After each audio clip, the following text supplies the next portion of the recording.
이러한 이 전 단계, 위탁 이런 것들을 모르시고 나서 당장에 아마존부터 가기 때문에 굉장히 큰 어려움이 닥칠 수 있다는 것입니다. 안녕하세요. 글로벌 셀링 파트너 K존입니다. 자, 오늘은요, 우리가 온라인 생태계가 어떻게 발달되고 온라인에서 여러분들이 100% 성공할 수 있는 테크트리에 대해서 같이 한번 배워보도록 할 텐데요. 온라인에는 굉장히 기초부터 시작해서 중수, 심화 단계로 차차 올라가겠죠. 그래서 오늘은 이것을 5단계로 나눠서 같이 한번 배워보도록 하겠습니다. 자, 현재 존재하는 온라인의 가장 최하위에 있는 계층은 바로 위탁 배송입니다. 위탁 배송이라는 것은 내가 물건을 가지고 있지 않아도 물건을 가지고 있는 사장님으로부터 위탁을 받아서 내 물건을 공급한다는 개념인데요. 즉, 내가 네이버 스마트 스토어 11번과 G마켓에 올려놓고 판매를 하지만 실제로 물건은 저에게 있는 것이 아니라 저에게 공급하는 사장님에게 물건이 있는 것입니다. 자, 그래서 제가 주문이 들어오면 그 사장님에게 주문을 넣고 그 회사에서 물건을 내 고객에게 배송을 해주는 시스템, 이거를 바로 위탁 배송이라고 합니다. 자, 그런데 위탁 배송이 현재 존재하는 최하위 단계에 있다고 하는 것은요, 바로 리스크가 제로이기 때문입니다. 위탁 배송은 리스크가 하나도 없는 사업이에요. 왜냐면 내가 물건을 가져다가 놓고 판매하는 시스템이 아니라 주문이 들어오면 그냥 내가 주문을 넣고 배송해주는 시스템이기 때문입니다. 네, 위탁 배송은요, 많이 남아봐야 1,000원, 2,000원이에요. 그래서 1,000원대기, 2,000원대기를 하기 위해서 위탁 배송을 하는 건데요. 그럼에도 불구하고 제가 위탁 배송을 여러분들에게 처음으로 진행해보세요 라고 말씀드리는 이유 중 하나는 여러분들이 온라인 생태계를 이해하고 온라인의 체계 단계들을 이해하시기 위해서 이 위탁 배송이 가장 첫 걸음을 뛰기에는 리스크가 가장 적은 거기 때문에 가장 좋은 사업 중 한 개입니다.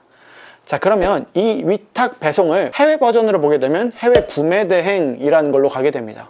구매 대행도 결국에는 해외 거를 그냥 국내에 리스팅을 하고 국내 소비자들이 구매를 하면 내가 주문을 넣어서 연결을 해주는 그런 시스템인 거죠. 그래서 위탁 배송 이걸 구매 대행이다 라고 봐주시면 좋을 것 같습니다. 자, 그러면 위탁 배송을 해서 20개, 30개 물건이 계속해서 한 달에 조금씩 나가기 시작해요. 그렇게 되기 시작하면 우리는 이제 도매상 또는 공장으로부터 물건을 사입하게 됩니다.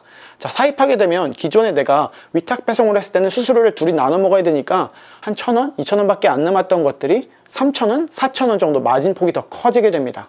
하지만 그만큼 리스크가 더 커지게 된 것이겠죠. 그동안은 잘 주문이 들어오던 것이 갑자기 주문이 딱 안 들어올 수가 있어요. 그래서 여러분들이 이 위탁에서 사입을 넘어가실 때는 굉장히 많은 요소들을 분석을 해서 이게 단순히 이번 달에만 많이 팔린 제품인지 아니면 다음 달에도 많이 팔릴 제품인지 이런 것들을 좀 보시면서 이제 온라인의 흐름을 이해하시는 단계까지 오셨으면 여러분들이 사입으로 가실 수 있습니다. 자, 그런데 여기서 여러분들이 사입을 하고 나서 여러분들이 만들어야 되는 것이 하나가 있습니다. 자, 그 전에는 우리가 위탁 단계에 있었죠. 근데 위탁 단계에서 사입 단계로 넘어왔으니까 이제는 물건이 나한테 있는 거잖아. 그럼 이 물건을 어떻게 하겠어? 위탁한 사람들한테 뿌려야죠. 그죠? 그전에는 내 물건을 나 혼자 팔았었다면 이제는 내가 물건을 사다가 내 창고에 갖다가 넣은 거니까 누군가에게 위탁을 맡겨야 될 거지 않습니까? 그쵸? 그러니까 이전에 우리가 위탁 제안서 같은 것들을 어디서 어떤 카페, 커뮤니티 또는 불특정 다수에게 받았었죠.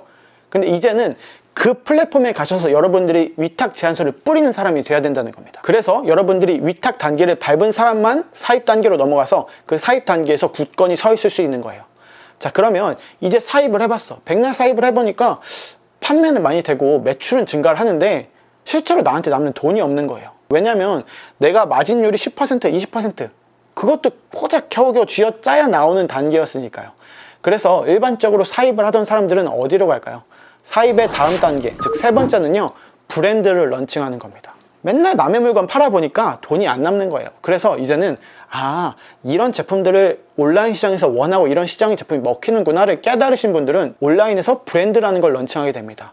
1인 브랜드여도 좋고 굉장히 큰 회사가 운영하는 브랜드여도 어차피 소비자들의 입장에서는 네이버 스마트 스토어에 올라와 있는 건 다 똑같을 거예요. 그럼 브랜드 런칭을 하게 되면 어떤 것들이 리스크가 있고 어떤 장점들이 있는지도 볼게요. 일단은 가장 큰 리스크 같은 것은 여러분들이 마케팅을 직접 다 해야 된다는 거예요.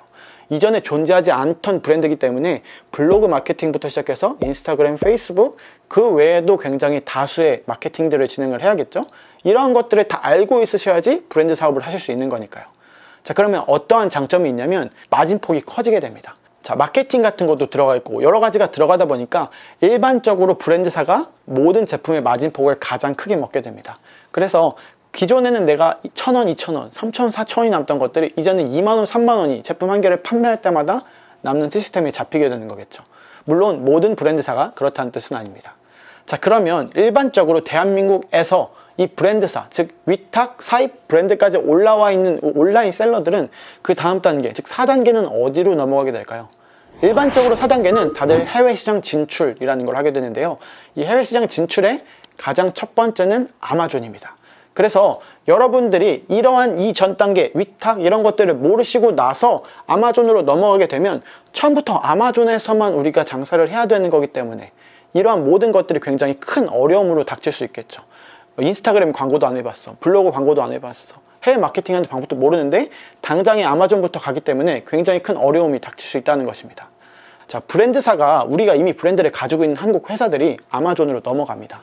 자, 그렇게 되면 이미 이미지라든지 브랜딩이라든지 우리의 색상, 우리의 로고, UI 다 잡혀 있어요. 그렇기 때문에 그냥 아마존에다가 넣고 그거를 영문 버전으로 미국 감성에 맞게만 맞춰서 바꿔주면 되는 겁니다. 자, 그러면 아마존에 들어갔기 때문에 일반적으로 자리가 다 잡혀있는 브랜드고 인스타그램도 다 돼 있고 그렇기 때문에 자연스럽게 플로우를 타고 흘러가게 되는 거예요. 그런데 그것들이 하나도 안 된 사람들이 굉장히 어려움에 처할 수 있다는 거겠죠. 자, 그러면 여러분들은 이제 아마존이라는 걸 해외 시장 진출을 했어. 미국 잘 됐어, 유럽도 잘 되고 호주도 잘 돼요. 그러면 여기서 안주하느냐? 절대 그렇지 않아요. 아마존 잘하는 셀러들은 무조건 그 다음 아마존 B2B 또는 또 다른 B2B 시스템으로 넘어가게 되어 있어요. 그래서 마지막 최종 5번째 온라인의 끄트머리에는 B2B가 있는 겁니다. 지금 여러분들이 소싱하려고 매일 들어가는 알리바바 사이트들, 그런 사이트들에서 판매하는 셀러들이 결국에는 온라인 비즈니스의 최꼭대기에 서 있다라고 생각을 해주시면 좋아요. 거기 같은 경우에는 일반적으로 구매 단위도 크고요, MOQ도 기본적으로 B2C 플랫폼 비해서 훨씬 높습니다. 자, 그래서 일반적으로 마진폭도 훨씬 크고요, 조율을 하고 판매를 하는 거에 따라서 판매 대금이 훨씬 많이 늘어나게 됩니다. 그래서 온라인은 위탁부터 사입, 브랜드, 해외 시장 진출, 그리고 B2B 라는 시스템으로 넘어가게 되는 것으로 여러분들이 온라인 생태계를 이해를 해주시면 좋을 것 같습니다. 자, 그런데 여기까지 여러분들이 들어주셨을 때 내가 아직 뭘 해야 될지 모르겠다, 나는 해외 시장 진출을 하고 싶었는데 좀 어렵다 라고 하시는 분들을 위해서 제가 특별히 다음번 강의에서는 온라인 생태계의 피라미드가 아니라 이제는 제가 해외 시장 진출 단계에 대해서 말씀드릴 거예요. 우리가 아마존을 먼저 해야 되는지, 이베이를 먼저 해야 되는지, 그리고 3PL 물류창고는 언제 써야 되는지, 그리고 나서 우리가 직수출, B2B 이런 것들은 도대체 언제 해서 컨퍼런스는 언제 가야 되는지들을 다음 시간에 여러분들에게 알려드리도록 할 테니까 오늘도 여러분들에게 도움이 되는 정보였다면 구독과 좋아요 그리고 알림 설정까지 부탁드리고 저는 아마존뿐만 아니라 글로벌 셀링을 하는 컨텐츠들로 여러분들에게 찾아뵙도록 하겠습니다. 오늘도 끝까지 시청해주셔서 감사합니다. 한국 글로벌 셀러들이 온라인을 점령하는 그날까지 대한민국 셀러들 화이팅!